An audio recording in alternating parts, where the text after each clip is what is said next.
The most common pattern in humanity, all great writers and sages have seen this, but some people made it a study to look at human beings and the stories of their lives.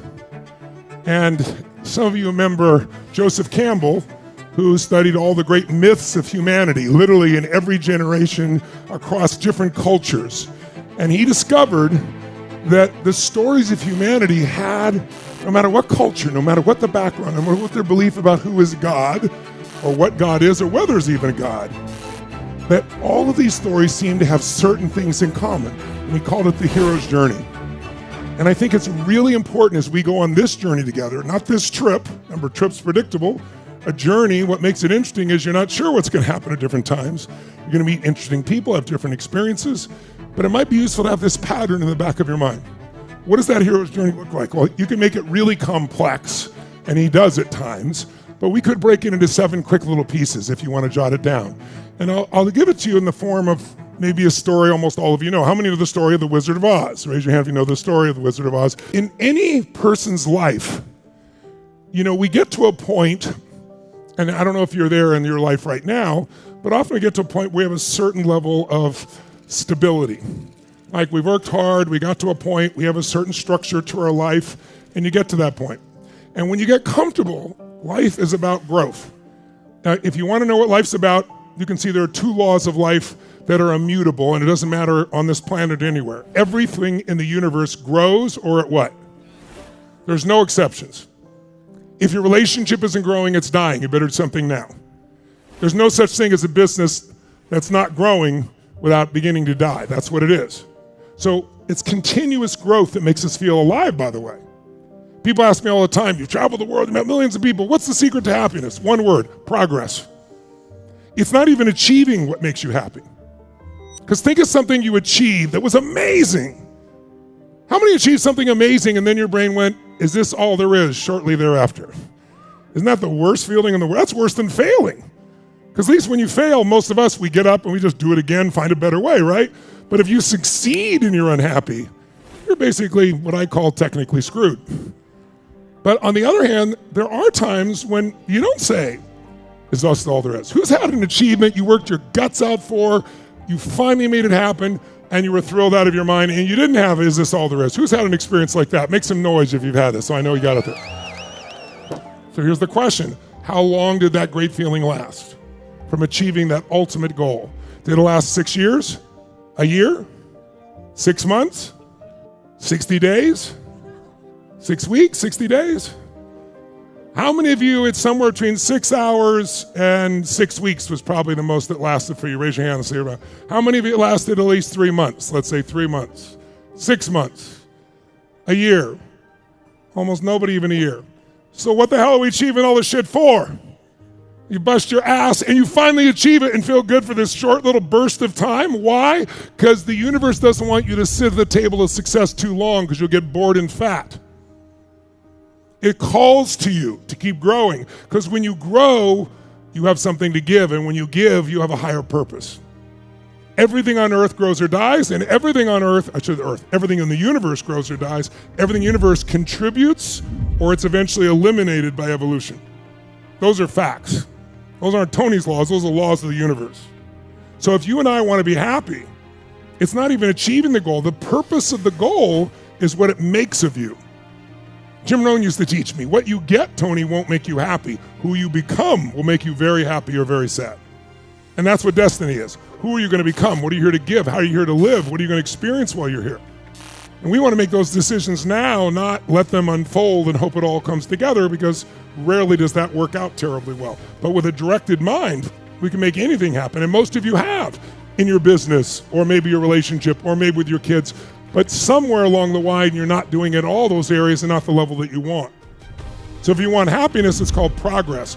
If tomorrow something's horrible and you attack it and you start making progress over the next week or so, you're going to start feeling great, whether it was your weight or tackling something in a relationship that's not dealing with or dealing something in your business. That's why it's so important to tell the truth so you can attack what's there and change it, and you'll start to feel better immediately within a few days or few weeks easily. And you'll sustain it as long as you're making progress. So that's, in essence, what we want all this to be about.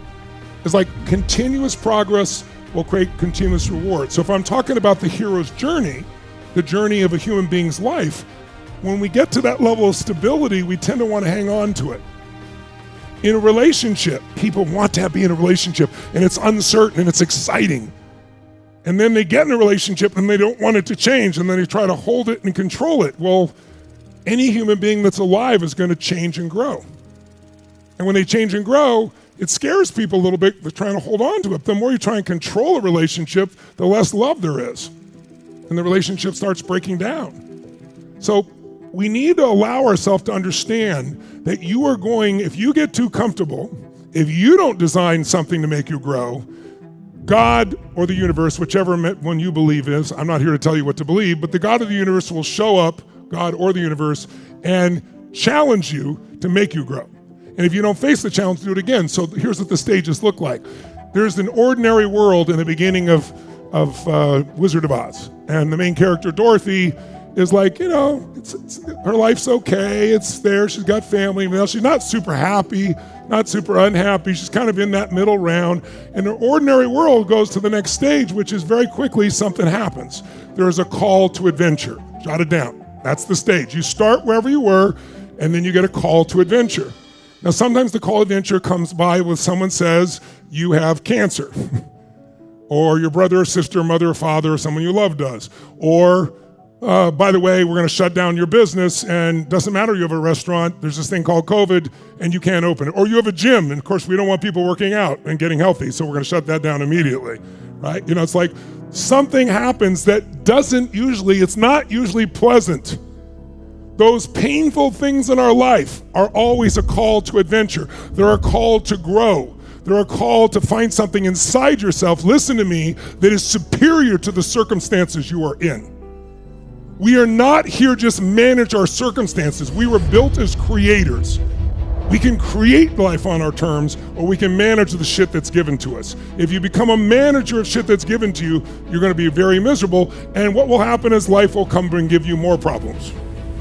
Hoping that at some point you will finally wake the F up and say, okay, I'm going to take the call. But most people, when the call of ventures happen, try to refuse the call. They try to hang on to what they got. No, this, I need to keep it the way it is. This is how it should be. This is how it needs to be. This relationship, this business, this economy, this whatever, we got to keep it this way.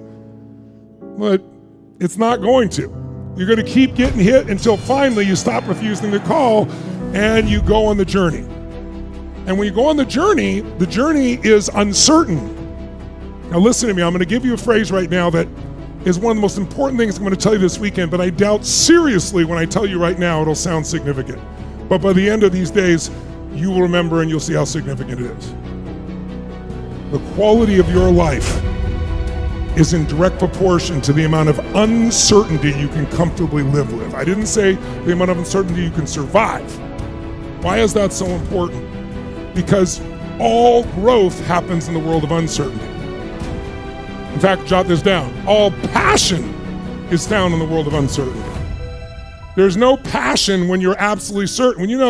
If you know what's going to happen, when it's going to happen, what someone's going to say, when they're going to say it, what they're going to do, in the beginning it feels good, right? Because you feel like you're in control. But after a while, what will you feel if you know what's going to happen, when it's going to happen, how it's going to happen every single day? What will you start to feel? Shout it out. What? Bored out of your mind. That's why God, in her infinite wisdom, gave us the need for uncertainty. We need certainty, but we also need uncertainty. It's the second human need that we talk about, right? Certainty is a survival mechanism. If I'm certain I can be comfortable, I can avoid pain, I can be okay. But okay is not a life. That's why we need uncertainty as well. That's why we're given challenges. And if we don't take on the challenge, we'll get more of them until we're willing to go on the passion trip, the adventure, the place where we're not certain, which is where the growth will happen. And here's what happens. If you commit and start to go on that road, which she gets swept up by a tornado, if you call, that disrupts her little ordinary life, and she's fighting to hang on and stay where she is, but it overcomes her, and she wakes up in a colorful land with little people and witches and shit and wizards. Like, what the hell's going on here? She doesn't know what's going on. But when you go on the journey, you're going to meet new friends, and you're going to meet new mentors, and they're going to help you along the way. You have to trust by going on the journey that those friends will be there, those mentors will be there. If you don't trust and go on the journey, you're just going to build up more pain. And we all go through this, not once in our life. This is a cycle. The only question I'm going to ask you is, where are you in the cycle right now? Okay? And so now she goes on there, she meets him. Who are her friends? Do you remember? The Scarecrow, Tin Man, the Lion. And what are they all searching for? Some set of emotional values, courage, their brain and intellect, right? They're looking for a heart. I often feel like I'm with the Wizard of Oz. You guys all come here, you fly from all over the world, and I'm behind the curtain and shit. I come out, and and then I just give you what you already have, and you praise me.